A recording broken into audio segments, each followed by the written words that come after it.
এই ভুল করেও কখনোই ওটিপি জাতীয় জিনিস মেসেজ আপনারা শেয়ার করবেন না।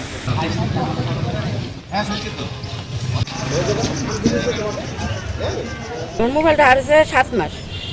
ওই আর হলো হোটেল থেকে, হোটেলে কাজ করতাম, ওখান থেকে হারাইছে। দিয়ে মানুষের সবাই কইলো কি যে ডিডি করো গা, যে ছাড়াই ডিডি করলাম। ডিডি করার পরে এই অফিসে কাগজ দিয়ে গেছি। তারপরে এই যে 7 মাস পরে আমি মোবাইলটা পাইছি, আমার অনেক আনন্দ।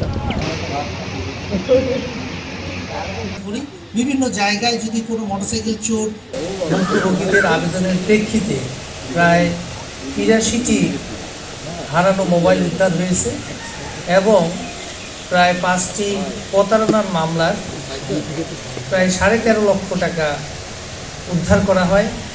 এবং পাশাপাশি আপনারা জানেন যে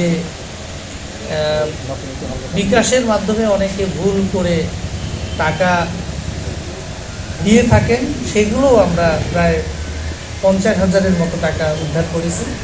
আর পাশাপাশি অনেক ভুক্তভোগী আছেন যারা ফেসবুক আইডি হ্যাক হয়ে যায়, কারো নিয়ন্ত্রণে চলে যায়, অথবা হোয়াটসঅ্যাপ নিজস্ব আইডি থাকে, সেগুলো আরেকজনের নিয়ন্ত্রণে যায়। তো সেগুলো আমরা অভিযোগের প্রেক্ষিতে সেগুলো রিকভারি করেছে। আমাদের এই সাইবার ক্রাইম যে সেল আছে সেটি এই কাজটা করেছে।